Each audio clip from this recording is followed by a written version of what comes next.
और साडा दुश्मन जानदा है कि सिखां नूं आरियां नाल चीर दईए, देगां च उबाल दईए, बंद बंद कट दईए, ये दर्द नहीं मनाउंदे। जे सिखां नूं दर्द देना है ते जे किसी कौम नूं मजबूर करना है, कमज़ोर करना है, खत्म करना है ते ओहदियां संस्थावां दे उत्ते हमले कीते जाण।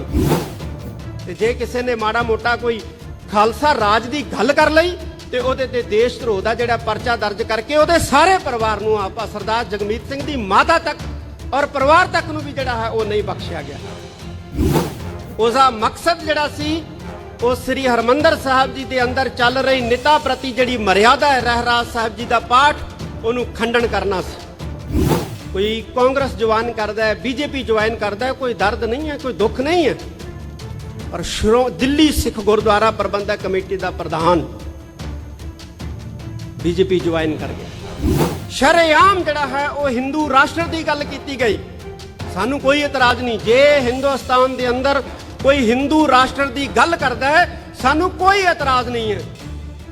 पर जे किसी ने सिख राष्ट्र की गल करती ਉਹਦੇ ਤੇ ਦੇਸ਼ ਧਰੋਹ ਦਾ ਪਰਚਾ ਦੇ ਕੇ ਅੰਦਰ ਕਰ ਦਿੱਤਾ ਜਾਂਦਾ ਹੈ, ਇਹ ਸਾਨੂੰ ਮਨਜ਼ੂਰ ਨਹੀਂ ਹੈ।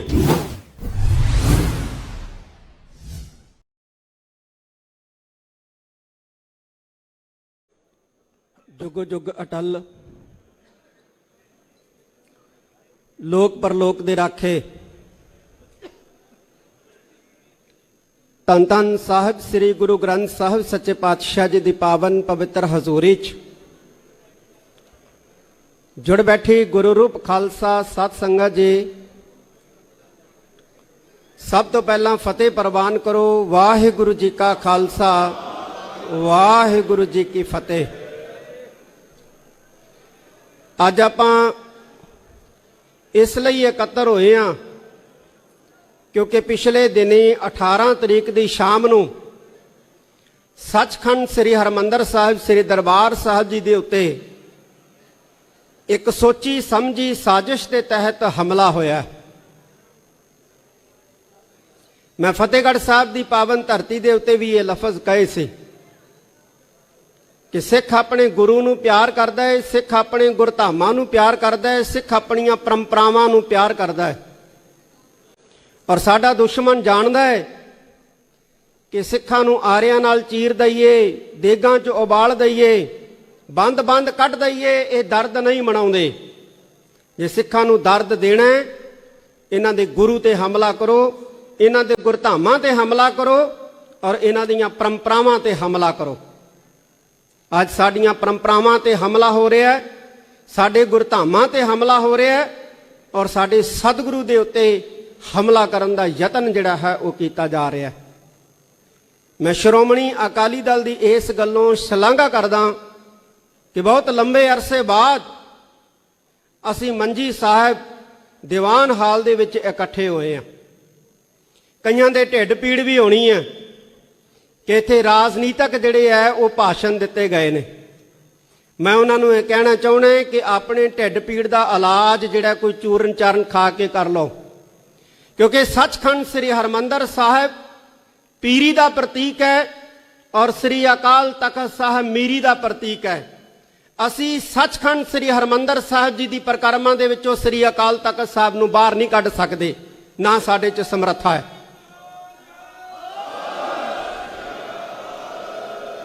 साडा धर्म ते राजनीति इकट्ठा सी, इकट्ठा है और इकट्ठा रहेगा, ये गल जान लैनी चाहिए है। साडियां संप्रदावां हर कौम दीयां ही संस्थावां हुंदियां ने ਜਿਹੜੀਆਂ कौम के सिद्धांतां कौम की मर्यादावां नूं प्रफुल्लित करने के लिए यतन करदियां ने। साडी कौम ने भी संस्थावां खड़ियां कीतियां ने अपने सिद्धांतां के प्रचार लई, अपनियां परंपरावां नूं प्रफुल्लित करने दे वास्ते। ते जे किसी कौम नूं मजबूर करना है, कमज़ोर करना है, खत्म करना है ते ओहदियां संस्थावां दे उत्ते हमले कीते जाण, ये नीति कहंदी है। ते अज साडियां संस्थावां नूं कमज़ोर करन वास्ते साडे ते हमले जिहड़े ने वो कीते जा रहे ने। साडियां संस्थावां दे विचों सब तो वड्डी संस्था जिहड़ी है साडी वो श्रोमणी गुरुद्वारा प्रबंधक कमेटी है। साडी सब तो वड्डी संस्था जिहड़ी है श्री अकाल तख्त साहिब है, दिल्ली सिख गुरुद्वारा प्रबंधक कमेटी है, पटना साहिब बोर्ड है, हजूर साहिब बोर्ड है, चीफ खालसा दीवान है और साडियां सारियां संप्रदावां, दमदमी टकसाल, निहंग सिंह जथेबंदियां, सेवा पंथी, नानकसर, जिन्नियां भी साडियां संप्रदावां ने, ये साडी कौम दी रीढ़ दी हड्डी है और सत श्री अकाल। साडी इस कौम दी रीढ़ दी हड्डी दे उत्ते हमला करन दा जिहड़ा यतन है वो करन दा बहुत भरपूर जिहड़ा है वो साधन जुटाए जा रहे ने। सचखंड श्री हरमंदर साहिब दे विच 18 तरीक दी रात नूं वो दुष्ट जंगला टप के अंदर दाखल होया। ਉਹਦਾ मकसद की सी? उसका मकसद जिहड़ा सी वो श्री हरमंदर साहब जी दे अंदर चल रही निता प्रति जिहड़ी मर्यादा है रहराज साहब जी का पाठ ਉਹਨੂੰ खंडन करना सी।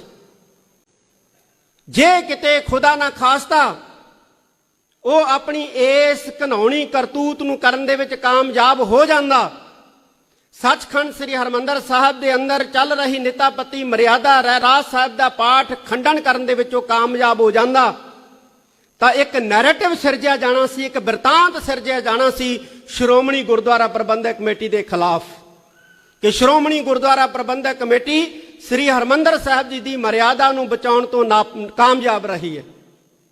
तो फिर होना की सी? फिर उही कुछ होना सी जो पहलों हुंदा आया है। श्रोमणी गुरुद्वारा प्रबंधक कमेटी के दफ्तर के मूहरे धरने होने सी, मुजाहरे होने सी और एक बहुत वड्डा जिहड़ा है श्रोमणी कमेटी नूं टारगेट करने दे वास्ते, इस संस्था नूं कमजोर करने दे वास्ते एक बवाल, एक भवंडर, एक तूफान जिहड़ा है वो खड़ा किया जाना सी और इहदे नाल नाल श्रोमणी अकाली दल नूं भी निशाना बनाया जाना सी क्योंकि श्रोमणी अकाली दल श्रोमणी कमेटी नूं रूल कर रहा है। इस साजिश से असीं विद्वानां दा इकट्ठ सद्या, एनालिसिस किया। मकसद जिहड़ा है साडी संस्था नूं कमजोर करना ही सी। होर रहराज साहब दा पाठ दा खंडन करके किसी नूं की मिलना सी? कुछ नहीं सी मिलना। इस घिनौने घटनाक्रम तो बाद साडी संस्था दीयां चूड़ां जिहड़ियां हिलाउण दा एक नापाक इरादा सी साडे वैरियां दा, जिहड़ा धन धन साहिब श्री गुरु रामदास पातशाह दी अपार किरपा दे नाल नाकामयाब होया। मैं इस गल्लों अंदरला जिहड़ा साडा स्टाफ सी उहनूं मैं बधाई भी देना। 12 सैकंड का समा जंगला वो टपदा है, उस तो बाद उहनूं वापस जंगले तो बाहर सुट्टिया जाता है और इस सारे घटनाक्रम के दौरान 12 सैकंड का समा लगता है। 12 सैकंड का की ये धन गुरु रामदास पातशाह की कला नहीं है? कि ये श्री गुरु हरगोबिंद साहब सच्चे पातशाह की कला नहीं है अपनी संस्था नूं बचाउण वास्ते? एक कला वरती है साध संगत जी कि संस्था ते जिहड़ा हमला करन दा नापाक इरादा लैके वो दुष्ट आया सी जां उस दुष्ट नूं वरतिया गया सी, वो नाकामयाब होया। मैं एक बारी फिर कह दियां, बहुत सारे सवाल जिहड़े चुके जांदे, बाहर जाण दा मौका मिलदा है, इंग्लैंड अमेरिका, सिख सवाल करदे, कहंदे जी सानू श्रोमणी कमेटी ते श्रोमणी अकाली दल ते गिला है कि वह आजाद देश की गल नहीं करते, आजाद राज की गल नहीं करते। ते असीं आख्या कि इसलिए कमजोर किया जा रहा है श्रोमणी कमेटी नूं, श्रोमणी अकाली दल नूं। जे ये कमजोर हो गए, जे खत्म हो गए तो जिहड़े गुरुद्वारियां दा प्रबंध संभालणगे उन्होंने राज करेगा खालसा आकी रहे ना कोई, ये दोहरा पढ़न दे उत्ते पाबंदी ला देनी है। फिर तुसी की करोगे? घट्टो घट श्रोमणी गुरुद्वारा प्रबंधक कमेटी अपनियां परंपरावां राही एक उमंग तो जिउंदी रखती है जो दोहरा पढ़िया जाता है। ये उमंग जिहड़ी है ये भी खत्म कर दी जाएगी जे श्रोमणी गुरुद्वारा प्रबंधक कमेटी खत्म हो गई। फिर एतराज जिहड़े सवाल श्रोमणी गुरुद्वारा प्रबंधक कमेटी के प्रधान साहब नूं पूछे जाने चाहिए ने, श्रोमणी अकाली दल के प्रधान साहब नूं पूछे जाने चाहिए ने, वो श्री अकाल तख्त साहब के सेवादारां नूं पूछे जांदे। कहंदे जी श्रोमणी अकाली दल ने बीजेपी नाल समझौता किया। मैं 18वीं सदी का इतिहास पढ़िया। 18वीं सदी दे विच एक बार पंथ ने जकरिया खान दे नाल भी समझौता किया सी, पोलीटिकल समझौता सी।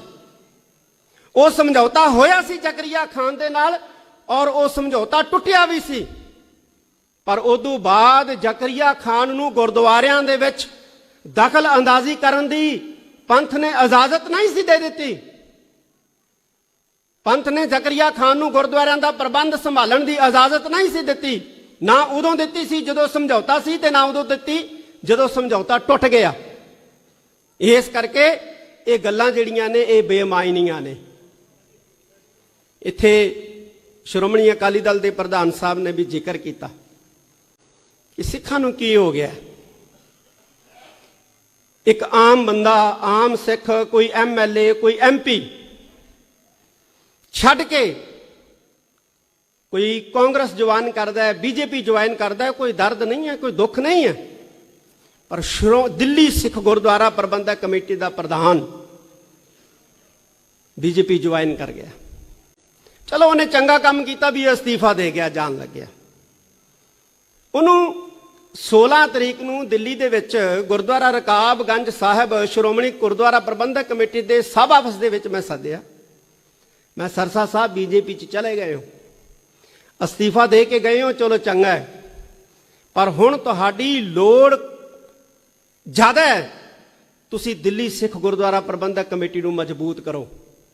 ਤੁਸੀਂ ਪਟਨਾ ਸਾਹਿਬ ਬੋਰਡ ਨੂੰ ਕਮਜ਼ੋਰ ਕਰਨ ਦਾ ਯਤਨ ਕੀਤਾ ਜਾ ਰਿਹਾ ਹੈ। ਤੁਸੀਂ ਸਰਕਾਰ ਦੀ ਸਹਾਇਤਾ ਦੇ ਨਾਲ ਪਟਨਾ ਸਾਹਿਬ ਬੋਰਡ ਨੂੰ ਮਜ਼ਬੂਤ ਕਰਨ ਦਾ ਯਤਨ ਕਰੋ, ਫਿਰ ਫਾਇਦਾ ਤੁਹਾਡਾ। ਅਸੀਂ ਵੀ ਤੁਹਾਡੇ ਤੇ ਮਾਣ ਕਰਾਂਗੇ ਵੀ ਤੁਸੀਂ ਭਾਈ ਉੱਥੇ BJP 'ਚ ਸ਼ਾਮਲ ਹੋ ਕੇ ਸਾਡੀਆਂ ਸੰਸਥਾਵਾਂ ਨੂੰ ਮਜ਼ਬੂਤ ਕਰਨ ਦਾ ਯਤਨ ਕੀਤਾ, ਉਪਰਾਲਾ ਕੀਤਾ। ਬਹੁਤ ਸਾਰੇ ਸਿੱਖ ਕਰਦੇ ਰਹੇ ਨੇ। 1955 ਦੇ ਵਿੱਚ ਸ਼੍ਰੋਮਣੀ ਗੁਰਦੁਆਰਾ ਪ੍ਰਬੰਧਕ ਕਮੇਟੀ ਦੇ ਮੈਂਬਰ ਸੀ ਸ਼ਾਹਬਾਦ ਮਾਰਕੰਡਾ, ਉਦੋਂ ਸਾਂਝਾ ਪੰਜਾਬ ਸੀ। ਸ਼ਾਹਬਾਦ ਮਾਰਕੰਡਾ ਤੋਂ ਸ਼੍ਰੋਮਣੀ ਗੁਰਦੁਆਰਾ ਪ੍ਰਬੰਧਕ ਕਮੇਟੀ ਦੇ ਮੈਂਬਰ ਸੀ, ਔਰ ਉਹ ਸਰਦਾਰ ਪ੍ਰਤਾਪ ਸਿੰਘ ਜੀ ਕੈਰੋਂ ਜੋ ਉਸ ਵਕਤ ਦੇ ਮੁੱਖ ਮੰਤਰੀ ਸੀ, ਉਹਨਾਂ ਦੇ ਦੋਸਤ ਸੀ ਬਹੁਤ ਅੱਛੇ। ਸ਼੍ਰੋਮਣੀ ਗੁਰਦੁਆਰਾ ਪ੍ਰਬੰਧਕ ਕਮੇਟੀ ਦਾ ਜਰਨਲ ਇਜਲਾਸ ਆਇਆ, ਔਰ ਉਹ ਜਿਹੜੇ ਮੈਂਬਰ ਸੀ ਨਾ, ਉਹ ਆਪਣੇ ਘਰੋਂ ਰੁਪੋਸ਼ ਹੋ ਗਏ। ਇੱਕ ਸੱਜਣ ਮਿੱਤਰ ਨੇ ਦੇ ਘਰ ਦੇ ਵਿੱਚ ਰਹਿਣ ਲੱਗ ਪਏ। ਉਹ ਕਹਿੰਦੇ ਜੀ ਕੀ ਗੱਲ ਹੋ ਗਈ, ਤੁਸੀਂ ਰੁਪੋਸ਼ ਕਿਉਂ ਹੋ ਗਏ ਹੋ? ਉਹ ਕਹਿੰਦੇ ਜੀ ਮੈਨੂੰ ਸਰਦਾਰ ਪ੍ਰਤਾਪ ਸਿੰਘ ਕੈਰੋਂ ਦੇ ਸੁਨੇਹੇ ਜਿਹੜੇ ਨੇ ਘਰੇ ਆ ਰਹੇ ਨੇ ਕਿ ਮੈਂ ਉਹਨਾਂ ਨੂੰ ਮਿਲਾਂ। ਕਹਿੰਦੇ ਫਿਰ ਤੁਸੀਂ ਮਿਲ ਲਓ, ਤੁਹਾਡੇ ਦੋਸਤ ਹੈ, ਅੱਗੇ ਵੀ ਮਿਲਦੇ ਰਹੇ ਹੋ। ਕਹਿੰਦੇ ਜੀ ਦੋਸਤ ਹੈ ਮੇਰੇ, ਮੈਂ ਇਸੇ ਕਰਕੇ ਨਹੀਂ ਮਿਲਦਾ ਕਿਉਂਕਿ ਜੇ ਮੈਂ ਮਿਲਣ ਚਲਾ ਗਿਆ ਤੇ ਉਹਨਾਂ ਨੇ ਮੈਨੂੰ ਇੱਕੋ ਗੱਲ ਕਹਿਣੀ ਹੈ ਕਿ ਮਾਸਟਰ ਤਾਰਾ ਸਿੰਘ ਦੇ ਖਿਲਾਫ ਜਿਹੜਾ ਹੈ ਉਹ ਵੋਟ ਕਰਨਾ। ਉਹ ਕਹਿੰਦੇ ਜੀ ਫਿਰ ਤੁਸੀਂ ਕਾਂਗਰਸੀ ਹੋ?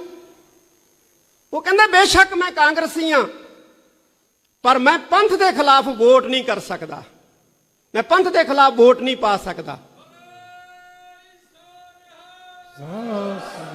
ਇਹ ਸੋਚ ਸੀ ਉਸ ਵਕਤ ਦੇ ਸਿੱਖਾਂ ਦੀ ਕਿ ਬੇਸ਼ੱਕ ਮੈਂ ਕਾਂਗਰਸੀ ਹਾਂ, ਪਰ ਪੰਥ ਦੇ ਖਿਲਾਫ ਮੈਂ ਵੋਟ ਜਿਹੜਾ ਹੈ ਜਰਨਲ ਇਜਲਾਸ ਦੇ ਵਿੱਚ ਬਿਲਕੁਲ ਨਹੀਂ ਕਰਾਂਗਾ ਔਰ ਨਾ ਕਰ ਸਕਦਾ ਹਾਂ। ਇਸ ਕਰਕੇ ਮੈਂ ਨਹੀਂ ਜਾਣਾ ਉਹਦੇ ਕੋਲੇ। ਉਹ ਮੇਰਾ ਮਿੱਤਰ ਹੈ, ਮੈਨੂੰ ਕਹਿਤਾ ਤੇ ਮੈਥੋਂ ਆਖਿਆ ਨਹੀਂ ਮੋੜਾ ਜਾਣਾ, ਤੇ ਦੂਸਰੇ ਪਾਸੇ ਪੰਥ ਦੇ ਨਾਲ ਮੇਰੇ ਤੋਂ ਗਦਾਰੀ ਵੀ ਨਹੀਂ ਹੋਣੀ। ਇਸ ਕਰਕੇ ਮੈਂ ਰੁਪੋਸ਼ ਹਾਂ। ਇਸ ਤਰ੍ਹਾਂ ਦੇ ਪੁਰਾਣੇ ਵੇਲਿਆਂ ਦੇ ਵਿੱਚ ਲੀਡਰ ਸੀ ਪਾਰਟੀਆਂ ਦੇ ਅੰਦਰ। ਅੱਜ ਲੋੜ ਹੈ, ਜ਼ਰੂਰਤ ਹੈ ਕਿ ਉਸ ਤਰ੍ਹਾਂ ਦਾ ਜਜ਼ਬਾ ਜਿਹੜਾ ਹੈ ਅਸੀਂ ਆਪਣੇ ਅੰਦਰ ਲੈ ਕੇ ਆਈਏ।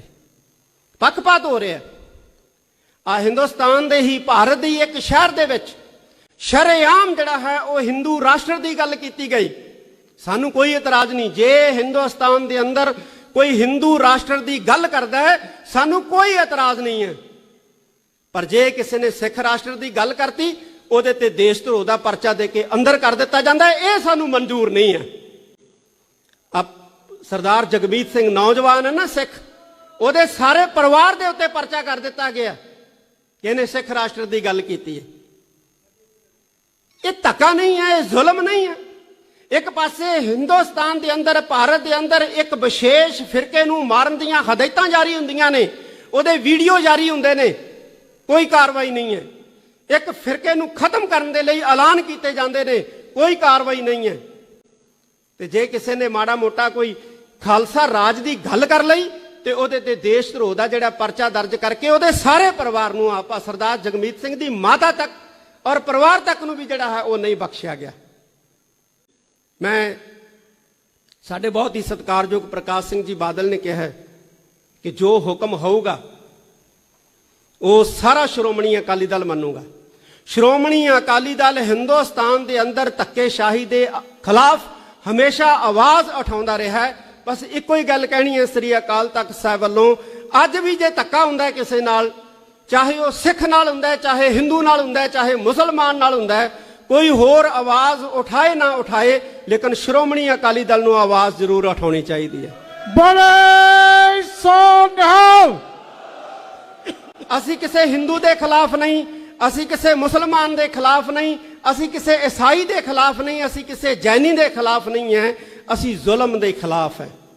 ਅਸੀਂ ਹਿੰਦੂ ਸਿੱਖ ਏਕਤਾ ਦੇ ਮਦਈ ਹੈ, ਅਸੀਂ ਮੁਸਲਮਾਨ ਸਿੱਖ ਏਕਤਾ ਦੇ ਮਦਈ ਹੈ, ਅਸੀਂ ਈਸਾਈ ਸਿੱਖ ਏਕਤਾ ਦੇ ਮਦਈ ਹਾਂ। ਪਰ ਜਦੋਂ ਕੋਈ ਸਾਡੇ ਧਰਮ ਤੇ ਹਮਲਾ ਕਰੂਗਾ, ਜਦੋਂ ਕੋਈ ਸਾਡੇ ਧਰਮ ਨੂੰ ਨੁਕਸਾਨ ਪਹੁੰਚਾਉਣ ਦਾ ਯਤਨ ਕਰੂਗਾ, ਜਦੋਂ ਕੋਈ ਸਾਡੀਆਂ ਸੰਸਥਾਵਾਂ ਦੇ ਪ੍ਰਬੰਧ ਦੇ ਅੰਦਰ ਦਖਲ ਅੰਦਾਜ਼ੀ ਕਰਨ ਦਾ ਯਤਨ ਕਰੂਗਾ, ਇਹ ਸਾਨੂੰ ਬਰਦਾਸ਼ਤ ਨਹੀਂ ਹੈ ਕਿਸੇ ਕੀਮਤ ਦੇ ਉੱਤੇ ਵੀ। ਅਸੀਂ ਨਾ ਪਹਿਲੋਂ ਕਦੇ ਆਪਣੇ ਧਰਮ ਦੇ ਵਿੱਚ ਕਿਸੇ ਨੂੰ ਦਖਲ ਅੰਦਾਜ਼ੀ ਕਰਨ ਦਿੱਤੀ ਹੈ, ਔਰ ਨਾ ਹੀ ਅਸੀਂ ਜਿਹੜਾ ਆਪਣੇ ਧਰਮ ਦੇ ਅੰਦਰ ਕਿਸੇ ਨੂੰ ਦਖਲ ਅੰਦਾਜ਼ੀ ਕਰਨ ਦੀ ਜਿਹੜੀ ਇਜਾਜ਼ਤ ਜਿਹੜੀ ਹੈ ਉਹ ਦੇਵਾਂਗੇ। ਬੋਲੇ ਸੋ ਨਿਹਾਲ। ਮੈਂ ਇੱਕ ਇਤਿਹਾਸ ਦੀ ਤੁਹਾਨੂੰ ਗੱਲ ਸੁਣਾਉਣਾ। ਆ ਪ੍ਰਧਾਨ ਜੀ ਬੈਠੇ ਸੀ, ਦਿੱਲੀ ਕਮੇਟੀ ਦੇ ਪ੍ਰਧਾਨ ਜਿਹੜੇ ਰਹੇ ਨੇ ਸਾਬਕਾ ਮਨਜਿੰਦਰ ਸਿੰਘ ਸਿਰਸਾ, ਉਹਨਾਂ ਬਾਰੇ ਗੱਲ ਚੱਲੀ। ਸ੍ਰੀ ਰਾਮ ਚੰਦਰ ਜੀ ਨੇ ਲੰਕਾ ਦੇ ਉੱਤੇ ਹਮਲਾ ਕੀਤਾ ਔਰ ਰਾਵਣ ਨੂੰ ਮਾਰਿਆ। ਔਰ ਉੱਥੇ ਇੱਕ ਭਰਾ ਸੀ ਰਾਵਣ ਦਾ, ਜਿਹਦਾ ਨਾਂ ਸੀ ਭਬੀਸ਼ਨ। ਉਹਨੇ ਸ੍ਰੀ ਰਾਮ ਚੰਦਰ ਜੀ ਦਾ ਸਾਥ ਦਿੱਤਾ। ਸਾਡੀ ਕੌਮ ਦੇ ਅੰਦਰ ਖਾਸ ਤੌਰ ਦੇ ਉੱਤੇ, ਸਾਡੀ ਸੰਸਕ੍ਰਿਤੀ ਦੇ ਅੰਦਰ ਅਸੀਂ ਹਮੇਸ਼ਾ ਹੀ ਆਪਣੇ ਇਸ਼ਟਾਂ ਨੂੰ, ਆਪਣੇ ਸੂਰਬੀਰ ਯੋਧਿਆਂ ਨੂੰ ਔਰ ਆਪਣੀ ਮਦਦ ਕਰਨ ਵਾਲਿਆਂ ਨੂੰ ਆਪਣਾ ਰੋਲ ਮਾਡਲ ਮੰਨਦੇ ਹਾਂ। ਜਿਵੇਂ ਮਲੇਰਕੋਟਲੇ ਦੇ ਨਵਾਬ ਨੇ ਸਾਹਿਬਜ਼ਾਦਿਆਂ ਦੇ ਹੱਕ ਦੇ ਵਿੱਚ ਆਹ ਦਾ ਨਾਅਰਾ ਮਾਰਿਆ, ਔਰ ਅਸੀਂ ਅੱਜ ਤੱਕ ਨਵਾਬ ਮਲੇਰਕੋਟਲਾ ਨੂੰ ਯਾਦ ਕਰਦੇ ਹਾਂ ਔਰ ਕਰਦੇ ਰਹਿਣਾ। ਸਿਰਫ ਹਾਲਾਂਕਿ ਉਹ ਗੁਰੂ ਗੋਬਿੰਦ ਸਿੰਘ ਮਹਾਰਾਜ ਦਾ ਵੈਰੀ ਸੀ, ਅਸੀਂ ਇਸ ਗੱਲੋਂ ਹੀ ਉਹਦੀ ਸ਼ਲਾਘਾ ਕਰਦੇ ਹਾਂ ਔਰ ਕਰਦੇ ਰਹਾਂਗੇ, ਕਿਉਂਕਿ ਉਹਨਾਂ ਨੇ ਸਾਹਿਬਜ਼ਾਦਿਆਂ ਦੇ ਹੱਕ ਦੇ ਵਿੱਚ ਆਹ ਦਾ ਨਾਅਰਾ ਜਿਹੜਾ ਸੀ ਉਹ ਮਾਰਿਆ। ਉਸੇ ਤਰ੍ਹਾਂ ਹੀ ਭਬੀਸ਼ਨ ਨੇ ਸ੍ਰੀ ਰਾਮ ਚੰਦਰ ਜੀ ਭਗਵਾਨ ਦਾ ਸਾਥ ਦਿੱਤਾ, ਪਰ ਅੱਜ ਭਬੀਸ਼ਨ ਨੂੰ ਭਾਰਤ ਦੇ ਅੰਦਰ ਕੋਈ ਯਾਦ ਨਹੀਂ ਕਰਦਾ, ਨਾ ਉਹਦੀ ਕੋਈ ਪੂਜਾ ਕਰਦਾ, ਨਾ ਉਹਦੇ ਨਾਮ ਦੇ ਉੱਤੇ ਆਪਣੇ ਕੋਈ ਬੱਚੇ ਬੱਚੀਆਂ ਦਾ ਨਾਂ ਰੱਖਦਾ। ਹਮੇਸ਼ਾ ਹੀ ਰੱਖੇ ਜਾਂਦੇ ਆ, ਸਾਡੇ ਵੀ ਰੱਖਦੇ ਨੇ। ਨਾਨਕ ਸਿੰਘ ਨਾਵਲਿਸਟ ਹੋਏ ਨੇ, ਗੋਬਿੰਦ ਸਿੰਘ ਲੌਂਗੋਵਾਲ ਸ਼੍ਰੋਮਣੀ ਗੁਰਦੁਆਰਾ ਪ੍ਰਬੰਧਕ ਕਮੇਟੀ ਦੇ ਪ੍ਰਧਾਨ ਹੋਏ ਨੇ। ਅਸੀਂ ਹਮੇਸ਼ਾ ਹੀ ਆਪਣੇ ਸੂਰਬੀਰ ਯੋਧਿਆਂ ਔਰ ਗੁਰੂ ਸਾਹਿਬਾਨਾਂ ਦੇ ਨਾਵਾਂ ਦੇ ਉੱਤੇ ਆਪਣੇ ਬੱਚੇ ਬੱਚੀਆਂ ਦਾ ਨਾਂ ਰੱਖਦੇ ਹਾਂ, ਮਾਣ ਮਹਿਸੂਸ ਕਰਦੇ ਹਾਂ। ਪਰ ਭਬੀਸ਼ਨ ਦੇ ਨਾਂ ਦੇ ਉੱਤੇ ਭਾਰਤ ਦੇ ਵਿੱਚ ਕਿਸੇ ਦਾ ਨਾਮ ਜਿਹੜਾ ਹੈ ਉਹ ਨਹੀਂ ਮਿਲੂਗਾ। ਉਲਟਾ ਕਹਾਵਤਾਂ ਜ਼ਰੂਰ ਬਣੀਆਂ ਨੇ, ਘਰ ਕਾ ਭੇਤੀ ਲੰਕਾ ਟਾਹੇ। ਸਾਨੂੰ ਇਹੋ ਜਿਹੇ ਬੰਦਿਆਂ ਤੋਂ ਬਹੁਤ ਜ਼ਿਆਦਾ ਜਿਹੜਾ ਹੈ ਉਹ ਖਤਰਾ ਹੈ, ਜਿਹੜੇ ਘਰ ਦਾ ਭੇਤੀ ਲੰਕਾ ਟਾਹੇ ਵਾਲੀ ਕਹਾਵਤ ਦੇ ਉੱਤੇ ਫਿੱਟ ਉਤਰਦੇ ਨੇ। ਇਸ ਕਰਕੇ ਠੀਕ ਹੈ, ਇਹ ਰਾਜਨੀਤੀ ਦੇ ਵਿੱਚ ਕੋਈ ਇਧਰੋਂ ਉਧਰ, ਉਧਰੋਂ ਇਧਰ ਜਾਂਦੇ ਨੇ, ਪਰ ਜਿਵੇਂ ਪ੍ਰਧਾਨ ਜੀ ਬੋਲ ਕੇ ਗਏ ਨੇ, ਕੁਝ ਐਸੇ ਨੇ ਜਿਹੜੇ 800 ਮੌਤਾਂ ਜਿਹੜੀਆਂ ਹੋਈਆਂ ਨੇ, ਉਹਨਾਂ ਦੀਆਂ ਲਾਸ਼ਾਂ ਦੇ ਸਿਰਾਂ ਦੇ ਉੱਤੇ ਪੈਰ ਰੱਖ ਕੇ ਜਾ ਰਹੇ ਨੇ। ਇਹ ਗੱਲ ਠੀਕ ਨਹੀਂ ਹੈ, ਇਹ ਗੱਲ ਚੰਗੀ ਨਹੀਂ ਹੈ। ਇਹ ਘੱਟੋ ਘੱਟ ਜਦੋਂ ਜਾ ਰਹੇ ਹੋ ਦੇਖ ਲਓ ਕਿ ਤੁਹਾਡੇ ਪੈਰਾਂ ਦੇ ਥੱਲੇ 800 ਕਿਸਾਨਾਂ ਦੀਆਂ ਲਾਸ਼ਾਂ ਜਿਹੜੀਆਂ ਨੇ ਉਹ ਵਿਛੀਆਂ ਪਈਆਂ ਨੇ, ਉਹਨਾਂ ਦੇ ਉੱਤੇ ਪੈਰ ਰੱਖ ਕੇ ਨਾ ਜਾਓ। ਮੈਂ ਇੱਕ ਵਾਰੀ ਫੇਰ ਸਾਰੇ ਖਾਲਸਾ ਪੰਥ ਨੂੰ ਇਹ ਅਪੀਲ ਕਰਦਾ, ਠੀਕ ਹੈ ਮਤਭੇਦ ਹੁੰਦੇ ਨੇ, ਰਾਜਨੀਤਿਕ ਮਤਭੇਦ ਹੁੰਦੇ ਨੇ, ਪਰਿਵਾਰਾਂ ਦੇ ਵਿੱਚ ਵੀ ਮਤਭੇਦ ਹੁੰਦੇ ਨੇ। ਪਰਿਵਾਰਾਂ ਦੇ ਵਿੱਚ ਵੀ ਪਿਓ ਦਾ ਪੁੱਤ ਦੇ ਨਾਲ ਮਤਭੇਦ ਹੋ ਜਾਂਦਾ ਹੈ, ਪਤੀ ਦਾ ਪਤਨੀ ਨਾਲ ਮਤਭੇਦ ਹੋ ਜਾਂਦਾ ਹੈ, ਧੀ ਦਾ ਮਾਂ ਨਾਲ ਮਤਭੇਦ ਹੋ ਜਾਂਦਾ ਹੈ। ਪਰ ਮਤਭੇਦ ਹੋਣ ਦਾ ਮਤਲਬ ਜਿਹੜਾ ਹੈ ਉਹ ਘਰ ਛੱਡਣਾ ਜਿਹੜਾ ਹੈ ਇਹ ਹੱਲ ਨਹੀਂ ਹੁੰਦਾ। ਜੇ ਮਾਂ ਦਾ ਧੀ ਨਾਲ ਜਾਂ ਪਿਓ ਦਾ ਪੁੱਤ ਨਾਲ ਮਤਭੇਦ ਹੋ ਗਿਆ ਤੇ ਉਹ ਘਰ ਛੱਡ ਕੇ ਜਾਵੇ, ਇਹ ਗੱਲ ਚੰਗੀ ਨਹੀਂ ਹੈ। ਬੈਠ ਕੇ ਮਸਲੇ ਸੁਲਝਾਏ ਜਾ ਸਕਦੇ ਨੇ, ਬੈਠ ਕੇ ਸਾਰੇ ਹੱਲ ਜਿਹੜੇ ਉਹ ਕੀਤੇ ਜਾ ਸਕਦੇ ਆ। ਮੈਂ ਇੱਕੋ ਹੀ ਗੱਲ ਫਿਰ ਕਹਾਂਗਾ ਕਿ ਸ੍ਰੀ ਅਕਾਲ ਤਖਤ ਸਾਹਿਬ ਨੂੰ ਮਜ਼ਬੂਤ ਕਰੋ, ਸ਼੍ਰੋਮਣੀ ਗੁਰਦੁਆਰਾ ਪ੍ਰਬੰਧਕ ਕਮੇਟੀ ਨੂੰ ਮਜ਼ਬੂਤ ਕਰੋ। ਜੇ ਅਕਾਲ ਤਖਤ ਸਾਹਿਬ ਮਜ਼ਬੂਤ, ਸ਼੍ਰੋਮਣੀ ਗੁਰਦੁਆਰਾ ਪ੍ਰਬੰਧਕ ਕਮੇਟੀ ਮਜ਼ਬੂਤ, ਔਰ ਸ਼੍ਰੋਮਣੀ ਅਕਾਲੀ ਦਲ ਰਾਸੀ ਜਮਾਤ ਹੈ ਜੋ ਖਾਲਸਾ ਪੰਥ ਦੀ, ਉਹ ਆਪਣੇ ਆਪ ਹੀ ਮਜ਼ਬੂਤ ਹੈ, ਆਪਣੇ ਆਪ ਹੀ ਤਾਕਤਵਰ ਹੈ। ਬਹੁਤ ਬਹੁਤ ਸਾਰਿਆਂ ਦਾ ਧੰਨਵਾਦ। ਇਹਨੇ ਲਫ਼ਜ਼ ਪ੍ਰਵਾਨ ਕਰਨੇ ਮੇਰੇ ਵੱਲੋਂ, ਸਾਰੇ ਬੈਠੇ ਰਹਿਣ ਮਾਨਯੋਗ ਜੀ। ਸਿੰਘ ਸਾਹਿਬ ਜੀ ਵੱਲੋਂ, ਬਾਬਾ ਬਲਵੀਰ ਸਿੰਘ ਜੀ ਸ਼੍ਰੋਮਣੀ ਅਕਾਲੀ ਪੰਥ ਬੁੱਢਾ ਦਲ ਵੱਲੋਂ ਜਿੰਨੇ ਇੱਥੇ ਅਰਦਾਸ ਹੋਏਗੀ, ਬੈਠੇ ਰਹੋ। ਸਾਰਿਆਂ ਵੱਲੋਂ ਬਹੁਤ ਬਹੁਤ ਧੰਨਵਾਦ। ਵਾਹਿਗੁਰੂ ਜੀ ਕਾ ਖਾਲਸਾ ਵਾਹਿਗੁਰੂ ਜੀ ਕੀ ਫਤਿਹ। ਸ਼੍ਰੀ ਅਨੰਦ ਸਾਹਿਬ